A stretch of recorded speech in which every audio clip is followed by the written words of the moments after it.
Chapter 4 बाढ़। संज्ञानात्मक क्रांति के पहले सारी प्रजातियों के मानव पूरी तरह से एफ्रो एशियाई भूभाग में रहा करते थे। सही है कि वे पानी की संक्षिप्त दूरियों को तैरकर या काम चलाऊ बेड़ों के माध्यम से इन दूरियों को पार कर कुछ द्वीपों पर जा बसे थे। उदाहरण के लिए फ्लोरेस को कम से कम 8,50,000 साल पहले उपनिवेशीकृत कर लिया गया था। तब भी वे समुद्र में बहुत दूर जाने का रिस्क उठाने में असमर्थ थे और उनमें से कोई भी अमेरिका, ऑस्ट्रेलिया या मेडागास्कर, न्यूजीलैंड और हवाई जैसे सुदूर द्वीपों तक नहीं पहुंच सके थे। समुद्री अवरोध ने सिर्फ मानवों को ही नहीं बल्कि दूसरे बहुत से एफ्रो एशियाई प्राणियों और वनस्पतियों को भी इस बाहरी दुनिया में जाने से रोका। नतीजतन ऑस्ट्रेलिया और मेडागास्कर जैसे भूभागों के जीव लाखों लाख सालों तक अलग थलग विकसित होते रहे और अपने सुदूर एफ्रो एशियाई रिश्तेदारों से भिन्न आकार और स्वशव हासिल करते रहे। पृथ्वी ग्रह अनेक अलग अलग इकोसिस्टम में विभाजित था, जिनमें से प्रत्येक तंत्र प्राणियों और वनस्पतियों के अनूठे समागम से निर्मित था। होमो सेपियंस इस जैविक अतिरेक का समापन करने वाला था। संज्ञानात्मक क्रांति के बाद सेपियंस ने एफ्रो एशिया से बाहर निकलने और बाहरी दुनिया में बसने के लिए जरूरी तकनीक, संगठनात्मक दक्षताएं और शायद दूरदर्शिता भी हासिल कर ली। लगभग 45,000 साल पहले ऑस्ट्रेलिया का उपनिवेशीकरण उनकी पहली उपलब्धि थी। इस साहसिक कर्तव्य को स्पष्ट करने में विशेषज्ञों को बहुत मुश्किल पेश आती थी। ऑस्ट्रेलिया पहुंचने के लिए मानवों को कई समुद्री चैनलों को पार करना जरूरी था, जिनमें से कुछ 100 किलोमीटर से ज्यादा चौड़े थे और वहां पहुंचने पर उन्हें खुद को लगभग रातों रात नए पारिस्थितिकीय तंत्र के अनुरूप ढालना जरूरी था।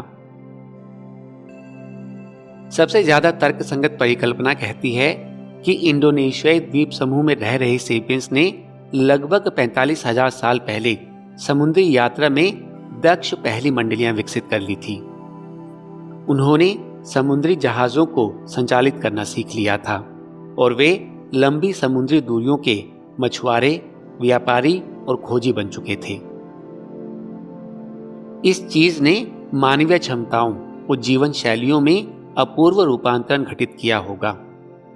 समुद्र में गए प्रत्येक अन्य स्तनपायी जीव, सील मछलियों, दरियाई घोड़ों, डॉल्फिन्स और विशिष्ट अंग और एक जल स्फूर्त काया विकसित करने के लिए विकास की युगों लंबी प्रक्रिया से गुजरना पड़ा था। अफ्रीकी मैदानों में रहे वानरों के वंशज इंडोनेशिया के इन सेपियंस को प्रशांत महासागर का यात्री बनने के लिए ना तो अपने शरीर में मछलियों के पंख विकसित करने पड़े और ना ही उन्हें व्हेल मछली की तरह सिर के ऊपर अपनी नाक के स्थानांतरित होने का इंतजार करना पड़ा। इसके बजाय उन्होंने नावें तैयार की और उनको चलाना सीख लिया। इन कौशलों ने उन्हें ऑस्ट्रेलिया पहुंचने और वहां बस जाने में सक्षम बनाया। ये सही है कि पुरातत्वविद अभी कम से कम 45,000 साल पहले की नौकाओं, पतवारों या मछुआरों ग्रामों का पता नहीं लगा सके हैं। तब भी इस परिकल्पना की पुष्टि करने वाले मजबूत परिस्थितिजन्य साक्ष्य हैं। खास तौर से ये तथ्य कि ऑस्ट्रेलिया में बसने के बाद के हजारों वर्षों के दौरान सेपियंस ने उसके उत्तर में बड़ी संख्या में छोटे और अलग थलग पड़े द्वीपों में अपनी बस्तियां बसा ली थी। इनमें से कुछ जैसे कि बुका और मानुस, जो निकटतम भूभाग से 200 किलोमीटर लंबे समुद्री हिस्से से कटे थे। इस बात पर विश्वास करना मुश्किल है कि परिष्कृत जहाजों और नौकायान की दक्षता के बिना कोई मानुस तक पहुंच सका होगा और वहां बस्ती बसा सका होगा। जैसा कि उल्लेख किया जा चुका है कि इनमें से कुछ द्वीपों जैसे कि न्यू आइलैंड और न्यू ब्रिटेन के बीच नियमित समुद्री व्यापार के पुष्ट प्रमाण उपलब्ध हैं। शुरुआती मनुष्यों द्वारा ऑस्ट्रेलिया की यात्रा इतिहास की सर्वाधिक महत्वपूर्ण घटनाओं में से एक है। कम से कम उतनी ही महत्वपूर्ण जितनी कोलंबस की अमेरिका यात्रा या अपोलो 2 की चंद्र अभियान है। यह पहली बार था जब कोई मनुष्य न केवल एफ्रो एशियाई पारिस्थितिकीय तंत्र को छोड़ने में कामयाब हो सका था, बल्कि पहली बार पृथ्वी का कोई स्तनपायी जीव एफ्रो एशिया को पार कर ऑस्ट्रेलिया जा सका था। इससे भी ज्यादा महत्वपूर्ण वो था जो मानवीय अग्रदूतों ने इस नई दुनिया में किया, जिस पल पहले आखेटक संग्रहकर्ता ने ऑस्ट्रेलियाई समुद्र तट पर कदम रखा। वो ठीक वो पल था जब होमो सेपियंस एक विशिष्ट भूभाग में भोजन श्रृंखला के सबसे ऊंचे पायदान पर पहुंच गया और उसके बाद से पृथ्वी ग्रह के इतिहास की सबसे घातक प्रजाति बन गया। उसके पहले तक मनुष्यों ने कुछ नवाचारी अनुकूलनों और आचरणों का परिचय दिया था, लेकिन उनके पर्यावरण पर उनका प्रभाव नहीं के बराबर रहा था। उन्होंने विभिन्न तरह के आवास स्थलों पर जाकर बसने और उनके साथ तालमेल बैठाने में असाधारण कामयाबी का परिचय दिया था, लेकिन उन्होंने इन आवास स्थलों में किसी तरह का जबरदस्त बदलाव लाए बगैर किया था। ऑस्ट्रेलिया में बसने वालों ने, या ज्यादा सटीक ढंग से कहें तो उसे जीतने वालों ने, महज अपना अनुकूलन नहीं किया, बल्कि उन्होंने ऑस्ट्रेलियाई पारिस्थितिकीय तंत्र को इस कदर बदल डाला कि वो पहचान के परे निकल गया। रेतीले ऑस्ट्रेलियाई समुद्र तट पर उभरे मनुष्य के पहले पैर के निशान को समुद्र की लहरों ने तत्काल मिटा दिया, लेकिन जब ये आक्रांता अंदरूनी भूभाग की ओर बढ़े तो उन्होंने अलग ही तरह के पैर का निशान छोड़ा, ऐसा जो कभी मिटने वाला नहीं था।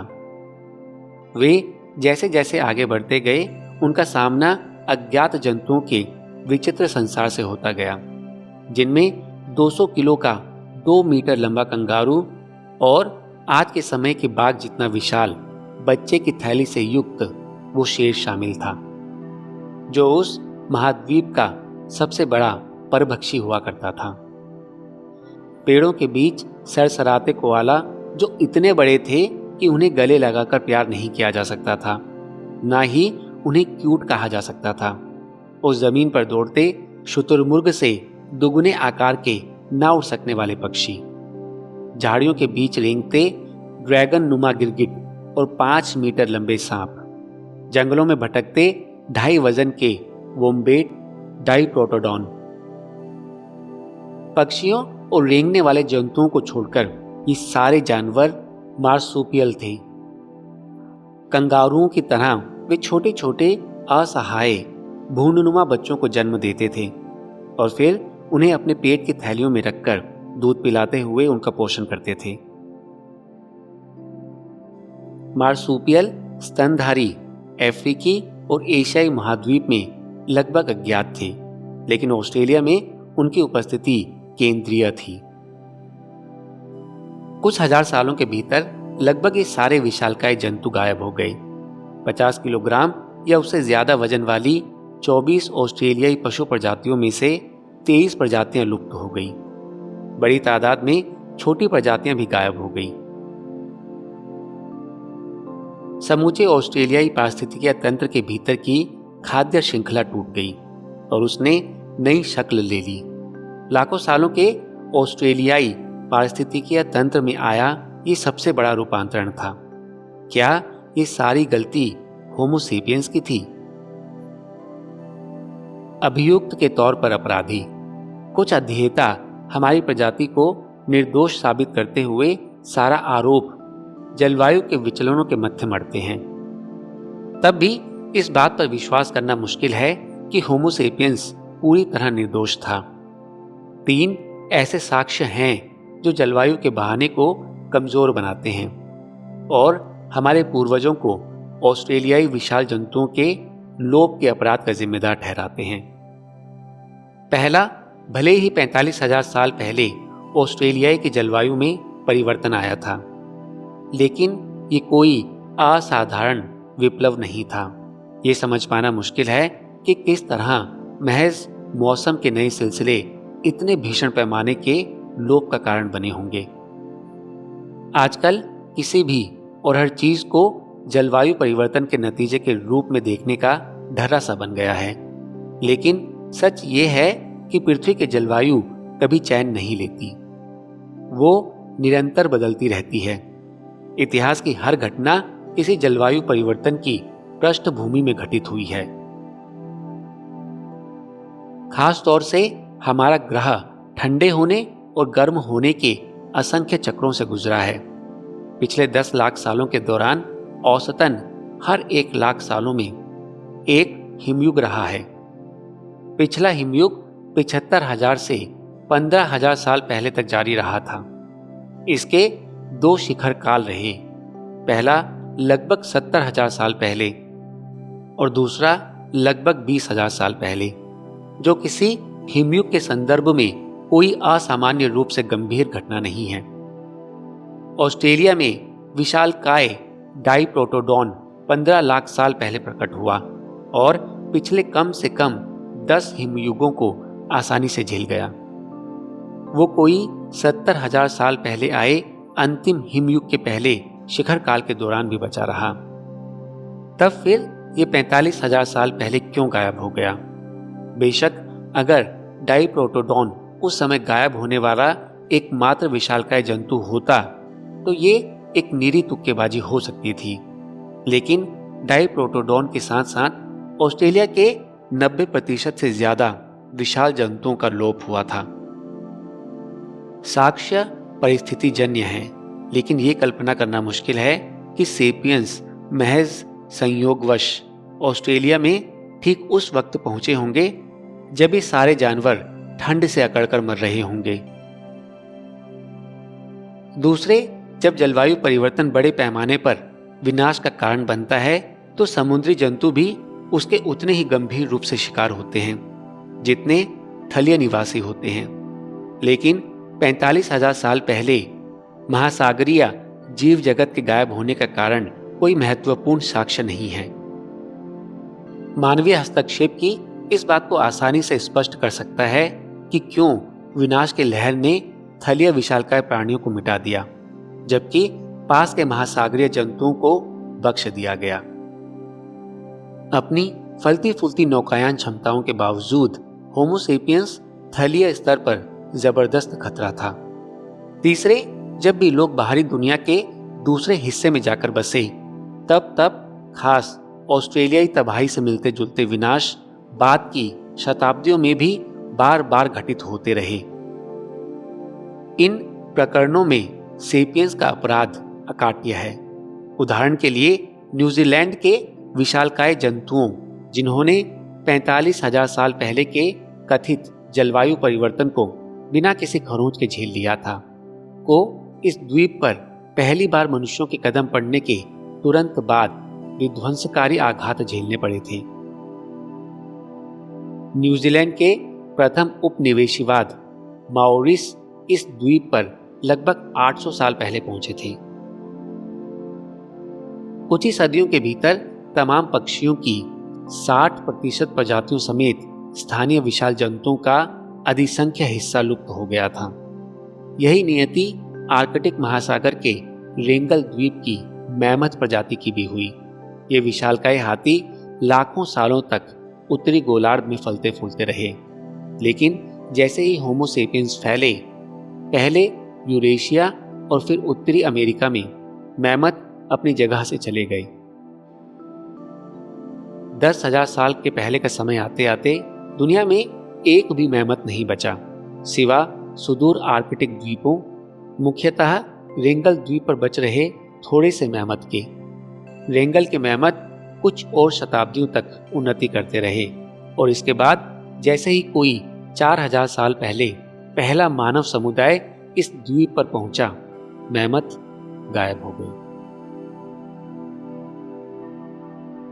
अगर ऑस्ट्रेलियाई तबाही अकेली घटना होती तो हम मानवों को संदेह का लाभ दे सकते थे, लेकिन ऐतिहासिक रिकॉर्ड होमोसेपियंस को पारिस्थितिकीय सीरियल किलर के रूप में पेश करता है। ऑस्ट्रेलिया में जाकर बसे तमाम मानवों के पास इस्तेमाल के लिए प्रस्तर युग की तकनीक थी, तब फिर वे पारिस्थितिकीय तबाही कैसे ला सके? 3 कारण हैं जो बहुत अच्छी तरह से सटीक बैठते हैं। विशाल प्राणी। ऑस्ट्रेलियाई विनाश के प्रमुख शिकार धीमी गति से प्रजनन करते हैं। गर्भावस्था लंबी होती है। हर गर्भावस्था से उत्पन्न संतानें थोड़ी सी होती हैं और गर्भावस्थाओं के बीच लंबे अंतराल होते हैं। इसके परिणाम स्वरूप अगर मनुष्य हर कुछ महीनों के अंतराल से एक डाइप्रोटोडॉन का वध करते हैं तो ये डाइप्रोटोडॉन के जन्मों की संख्या के मुकाबले उनकी मौतों की संख्या में बढ़ोतरी के लिए काफी है। कुछ ही हजार सालों के भीतर अंतिम और अकेली डाइप्रोटोडॉन मर जाएगी और उसके साथ ही उसकी समूची प्रजाति भी समाप्त हो जाएगी। दरअसल उनके आकारों के बावजूद डाइप्रोटोडॉन और ऑस्ट्रेलिया के दूसरे विशाल जंतुओं का शिकार करना शायद उतना मुश्किल नहीं रहा होगा, क्योंकि ये जानवर 2 पैरों वाले अपने हथियारों द्वारा एकदम अकस्मात धर दबोचे गए होंगे। एफ्रो एशिया में पिछले 20 लाख सालों से विभिन्न मानव प्रजातियां शिकार की ताक में घूमती और विकसित होती रही थी। वे अपने आखेट कौशलों को धीरे धीरे पैना करती रही थी और लगभग 4 लाख साल पहले से बड़े जानवरों का पीछा करना शुरू कर चुकी थी। अफ्रीका और एशिया के इन विशाल जंतुओं ने मानव से बचकर रहना सीख लिया था। इसलिए जब ये भीषण दरिंदे होमो सेपियंस एफ्रो एशियाई दृश्य में प्रकट हुए तो ये बड़े जानवर पहले से ही जानते थे कि इन जंतुओं से किस तरह दूरी बनाकर रखी जाए जो मानवों जैसे ही दिखते थे। इसके विपरीत ऑस्ट्रेलियाई विशाल जानवरों को वक्त ही नहीं मिला कि वे भाग खड़े होना सीख सकते। इंसान असामान्य रूप से खतरनाक नहीं दिखाई देते। उनके बड़े तीखे दांत या बलिष्ठ लचीली कायाएं नहीं होती। इसलिए पृथ्वी के अब तक के सबसे बड़े मार्सुपियल डाइप्रोटोडॉन ने जब पहली बार इस कमजोर से दिखने वाले वानर प्रजाति के जीव होमो सेपियंस को देखा होगा तो उसने उस पर एक नजर डाली होगी और फिर वापस अपनी पत्तियां चबाना जारी रखा होगा। इन जानवरों को अपने भीतर मनुष्य प्रजाति के प्रति डर विकसित करना जरूरी था, लेकिन इसके पहले कि वे ऐसा कर पाते वे खत्म हो चुके थे।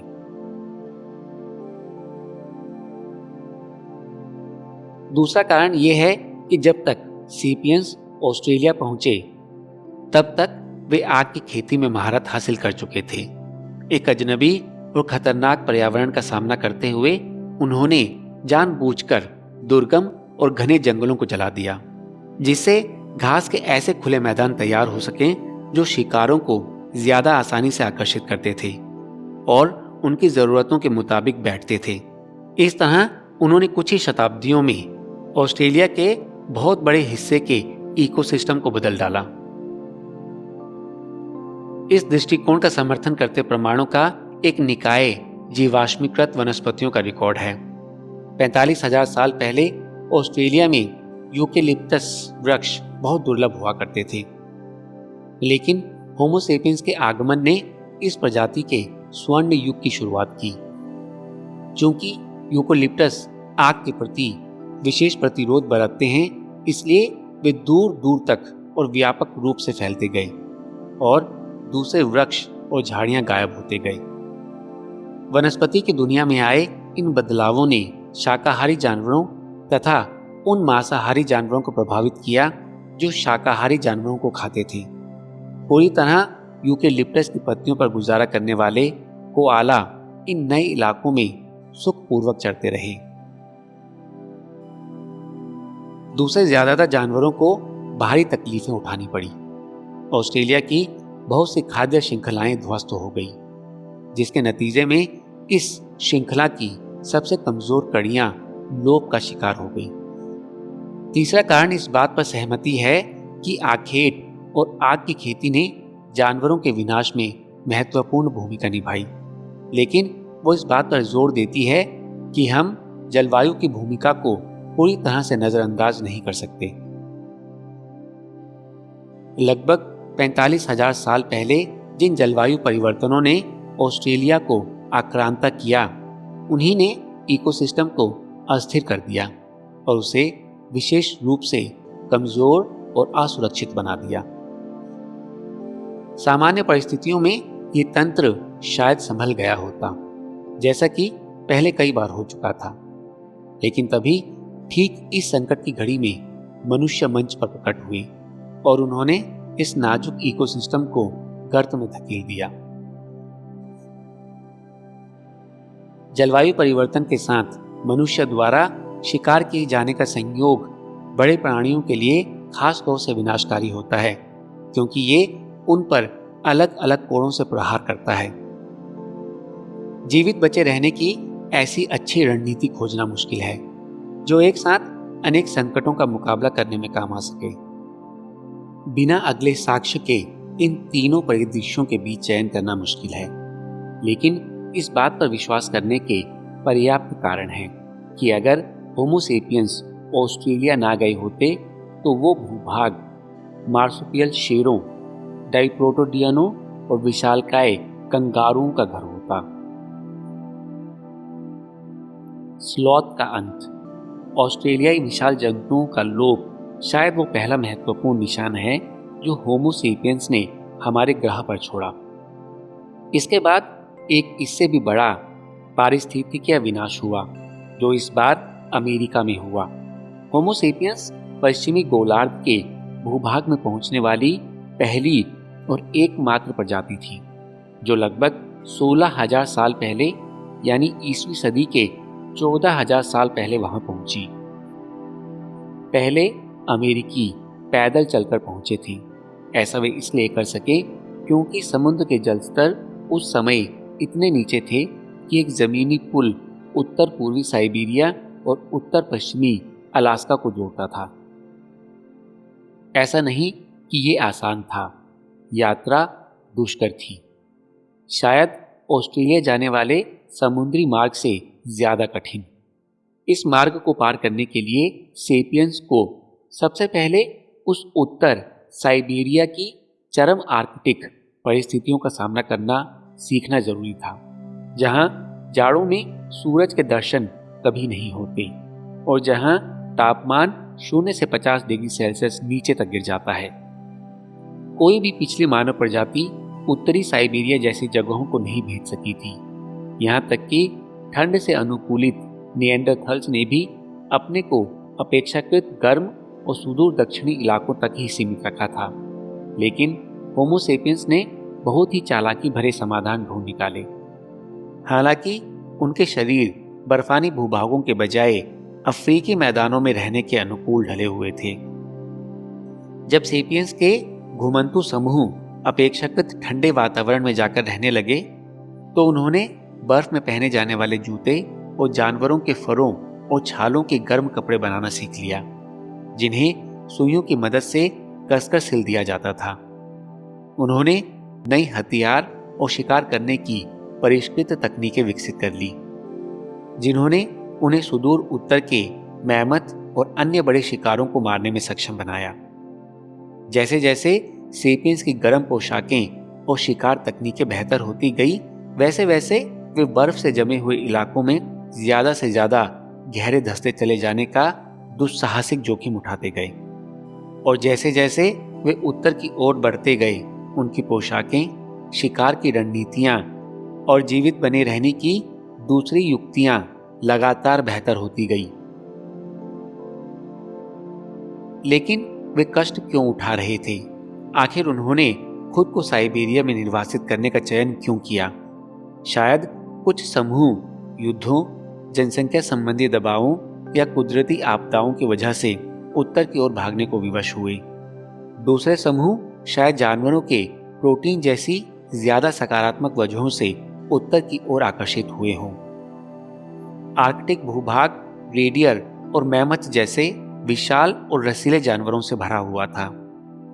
हर मैमथ मांस की विपुल मात्रा, स्वादिष्ट चर्बी, लोएदार गर्म छाल और मूल्यवान हाथी दांत का स्रोत था। जैसा कि सुंगीर के शोध निष्कर्षों से प्रमाणित होता है कि मैमथ शिकारी बर्फ से जमे उत्तर में न सिर्फ जीवित बने रहे बल्कि वे भरपूर फले फूले भी। जैसे जैसे समय गुजरता गया ये समूह मैमथ, मास्टोडानो, गैंडो और रेडियरों का पीछा करते हुए दूर दूर तक और हर ओर फैलते गए। 14,000 ईसा पूर्व के आसपास ये आखेट खोज उन्हें उत्तर पूर्वी साइबेरिया से अलास्का तक ले गई। निश्चय ही उन्हें यह मालूम नहीं था कि वे एक नई दुनिया खोज निकाल रहे थे। मैमथ और इंसान दोनों के लिए अलास्का समान रूप से साइबेरिया का ही एक विस्तार था। सबसे पहले अलास्का से बाकी अमेरिका के बीच का रास्ता हिमनदों ने रोका, जिसने शायद बहुत थोड़े से ही अलग थलग अग्रगामियों को दक्षिण की तरफ के आगे के भूभागों की छानबीन करने की गुंजाइश दी। लेकिन लगभग 12,000 ईसा पूर्व की विश्वव्यापी स्तर की तापमान वृद्धि ने हिम को पिघला दिया और एक अपेक्षाकृत आसान मार्ग खोल दिया। इस नए गलियारे का फायदा उठाते हुए लोग बड़ी तादाद में एक साथ आगे बढ़े और समूचे महाद्वीप में फैल गए। बावजूद इसके कि वे मूलतः आर्कटिक में विशाल जानवरों का आखेट करने के अभ्यस्त थे, लेकिन उन्होंने अपने को जल्दी ही जलवायु और इकोसिस्टम की विस्मयकारी विविधताओं के अनुरूप ढाल लिया। साइबेरियाओं के वंशज पूर्वी संयुक्त राज्य के घने जंगलों, मिसिसिपी डेल्टा के दलदलों, मैक्सिको के रेगिस्तानों और मध्य अमेरिका के शब छोटे जंगलों में बस गए। कुछ एक ने अपने घर अमेज़न बेसिन के रिवर वर्ल्ड में बसा डाले, कुछ ने अपनी जड़ें इंडियन पर्वत घाटियों या अर्जेंटीना की खुले मैदान में रोक ली। और ये सब महज 1 या 2 सहस्राब्दियों के दौरान हुआ। 10,000 ईसा पूर्व तक आते आते मनुष्य अमेरिका के सबसे दक्षिणी सिरे पर टिएरा डेल योगों के द्वीप में बस चुके थे। अमेरिका के आर पार मनुष्यों का तूफानी हमला होमो सेपियंस की अतुलनीय चतुराई और अद्वितीय अनुकूलनीयता को प्रमाणित करता है। कोई भी दूसरा प्राणी इतनी बड़ी संख्या में मूलभूत रूप से अलग अलग आवास स्थलों तक इतनी तेजी से सर्वत्र लगभग समान जीन का इस्तेमाल करता हुआ कभी नहीं पहुंचा था। अमेरिका में सेपियंस की बसावट को रक्तपात से मुक्त शायद ही कहा जा सके। इसने अपने पीछे शिकार हुए जीवों के लंबे निशान छोड़े। अमेरिका का प्राणी जगत 14,000 साल पहले आज के मुकाबले कहीं ज्यादा समृद्ध था। जब पहले अमेरिकी अलास्का से दक्षिण की ओर कनाडा और संयुक्त राज्य के मैदानों की ओर बढ़े तो उनका सामना मैमथ और मैस्टोडानो, भालू के आकार के रोंडेटो घोड़ों और ऊंटों के झुंडों, बृहदाकार शेरों और दर्जनों बड़े आकार के ऐसे जंतुओं से हुआ जो आज पूरी तरह अज्ञात हैं। इनमें भयानक लंबे घुमावदार दांतों वाली बिल्लियां और 8 टन तक वजन और 6 मीटर तक ऊंचे विशालकाय स्लॉथ शामिल थे। दक्षिण अमेरिका में बड़े स्तनधारियों, रेंगने वाले जंतुओं और पक्षियों का और भी ज्यादा अनोखा जमावड़ा था। अमेरिका विकासपरक प्रयोगों की बहुत बड़ी प्रयोगशाला था, एक ऐसा स्थल जहां अफ्रीका और एशिया के लिए सर्वथा अज्ञात जीव और वनस्पतियां विकसित हुए थे और फले फूले थे। लेकिन अब और नहीं। सेपियंस के आगमन के 2000 साल के भीतर इनमें से ज्यादातर अनूठी प्रजातियां समाप्त हो चुकी थी। ताजा आकलन के मुताबिक उस छोटे से अंतराल के भीतर उत्तरी अमेरिका ने विशालकाय स्तनधारियों के 47 प्रकारों में से 34 प्रकार खो दिए। दक्षिण अमेरिका ने 60 में से 50 खो दिए। लंबे घुमावदार दांतों वाली बिल्लियां 300 लाख सालों तक फलने फूलने के बाद गायब हो गई। यही हर्ष विशालकाय जमीनी स्लॉथों, बृहदाकार शेरों, स्थानीय अमेरिकी घोड़ों, स्थानीय अमेरिकी ऊंटों, विशालकाय रोंडेटों और मैमथ प्राणियों का हुआ। छोटे स्तनधारियों, रेंगने वाले जंतुओं, पक्षियों और यहां तक कि कीड़ों और परजीवियों की हजारों प्रजातियां भी लुप्त हो गई। दशकों से जीवाश्म विज्ञानी और जीव पुरातत्वविद, वे लोग जो पशुओं के अवशेषों की खोज और उनका अध्ययन करते हैं, प्राचीन ऊंटों की जीवाश्मीकृत अस्थियों और भीमकाय जमीनी स्लॉथों के पथराव हुए मल की खोज में अमेरिका के मैदानों और पहाड़ों को छानबीन करते रहे हैं। जिस चीज की उन्हें तलाश है, जब वो मिल जाती है तो इन खजानों को सावधानी से पैक करके प्रयोगशालाओं में भेज दिया जाता है, जहां प्रत्येक अस्थि और प्रत्येक कोप्रोलाइट का सतर्कतापूर्व अध्ययन और काल निर्धारण किया जाता है। ये विश्लेषण प्रायः एक ही तरह के नतीजों पर पहुंचते रहे हैं। सबसे ताजा लीद के गोले और सबसे हाल की ऊंट की अस्थियां उस काल की हैं, जब अमेरिका में मनुष्यों की बाढ़ आई थी, यानी लगभग ईसा पूर्व 12,000 और 9,000 के बीच। सिर्फ एक इलाके में वैज्ञानिकों को अपेक्षाकृत बाद के लीद के गोले मिले हैं। अनेक कैरिबियाई द्वीपों पर, खास तौर से क्यूबा और हिस्पानियोला में, उन्हें लगभग 5,000 ईसा पूर्व के जमीनी स्लॉथ की पाषाणीकृत लीद प्राप्त हुई है। ये ठीक वो समय है जब प्रथम मानव किसी तरह कैरिबियाई समुद्र को पार कर इन दो बड़े द्वीपों पर जाकर बसे थे। एक बार फिर कुछ अध्येता होमो सेपियंस को निर्दोष साबित करने और सारा दोष जलवायु परिवर्तन के मत्थे मढ़ने की कोशिश करते हैं, लेकिन अमेरिका में लीद के गोले को चकमा नहीं दिया जा सकता। हम अपराधी हैं, वास्तविकता यही है। अगर जलवायु परिवर्तन ने भी हमें उकसाया हो, तब भी मनुष्य का योगदान निर्णायक था। नोआ की नौका। अगर हम ऑस्ट्रेलिया और अमेरिका में हुए सामूहिक विनाशों को मिला दें और उसमें कुछ छोटे पैमानों के विनाशों को जोड़ दें जो अफ्रो एशिया में होमो सेपियंस के फैलने के साथ हुए, जैसे कि तमाम अन्य मानव प्रजातियों का विनाश, और उन विनाशों को भी इसमें शामिल कर दें जो उस वक्त हुए जब प्राचीन भोजन खोजी क्यूबा जैसे सुदूर द्वीपों पर जा बसे, तो इसका अपरिहार्य निष्कर्ष ये है कि सेपियंस के उपनिवेशीकरण की पहली लहर प्राणी जगत पर आई सबसे बड़ी और सबसे तीव्र गति की पारिस्थितिकीय विपदाओं में से एक है। सबसे गहरा आघात झेलने वाले थे विशालकाय रोएदार प्राणी। संज्ञानात्मक क्रांति के समय ये ग्रह जमीन पर रहने वाले 50 किलोग्राम से ज्यादा वजन वाले स्तनधारियों की लगभग 200 किस्मों का घर हुआ करता था। कृषि क्रांति के समय तक इनमें से लगभग 100 किस्में बची रही।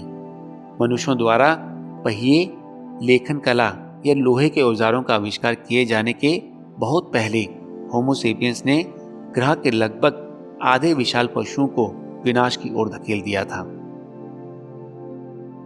कृषि क्रांति के बाद इस पारिस्थितिकीय दुखांत नाटक को इसके लघु रूप में असंख्य बार प्रस्तुत किया गया। एक के बाद एक द्वीप का पुरातात्विक रिकॉर्ड यही दुखद कहानी कहता है। इस दुखांत नाटक की शुरुआत विशाल प्राणियों की एक समृद्ध और वैविध्यपूर्ण आबादी के दृश्य के साथ होती है, जिसमें मनुष्य का कोई नामो निशान नहीं है।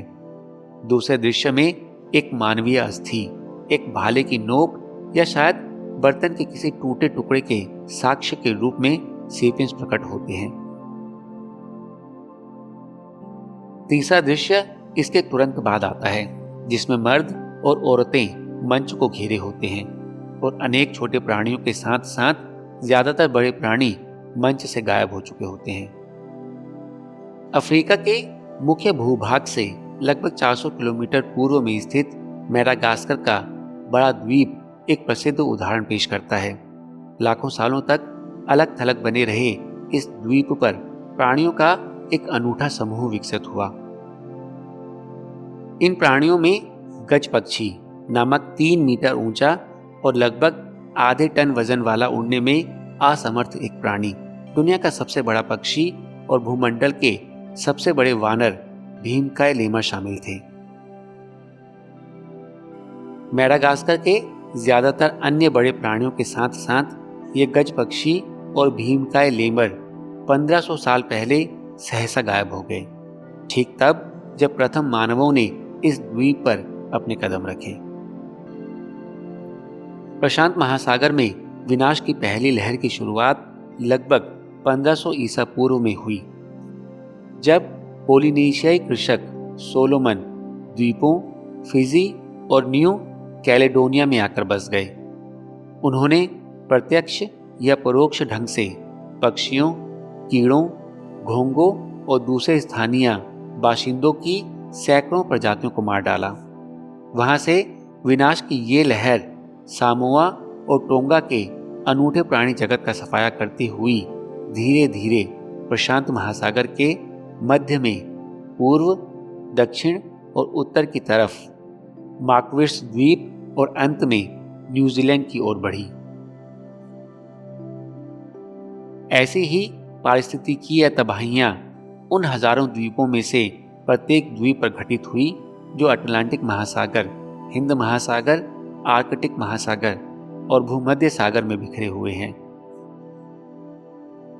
पुरातत्वविदों ने छोटे से छोटे द्वीपों पर उन पक्षियों, कीड़ों और घोंघों के साक्ष्य खोजे हैं जो वहां असंख्य पुश्तों तक रहे हैं और जो सिर्फ तभी लुप्त हुए हैं जब प्रथम मानव कृषक वहां पहुंचे। केवल थोड़े से अत्यंत दूर स्थित द्वीप ही आधुनिक समय तक इंसान की निगाहों से बचे रह सके और ये द्वीप अपने प्राणी जगत को सुरक्षित बनाए हुए हैं।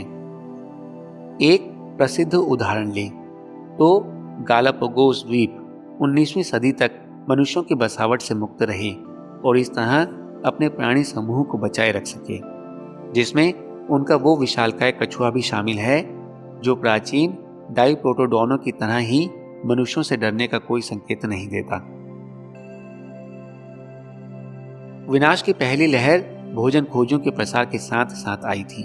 इसके बाद विनाश की दूसरी लहर उठी, जिसके साथ कृषकों का प्रसार हुआ। यह हमें उस विनाश की तीसरी लहर का महत्वपूर्ण परिप्रेक्ष्य उपलब्ध कराती है जो विनाश आज औद्योगिक गतिविधि के कारण हो रहा है। वृक्षों को गले लगाने वाले उन लोगों पर विश्वास मत करें जिनका दावा है कि हमारे पूर्वज प्रकृति के साथ सामंजस्य के रिश्ते में रहते थे।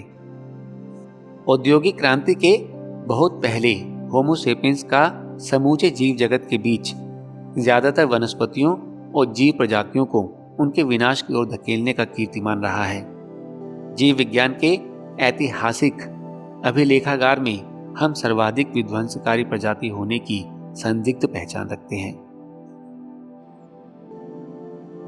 अगर ज्यादातर लोग विनाश की पहली और दूसरी लहर के प्रति सजग रहे होते तो वे शायद उस तीसरी लहर के प्रति कम लापरवाह रहे होते जिसका वे हिस्सा हैं।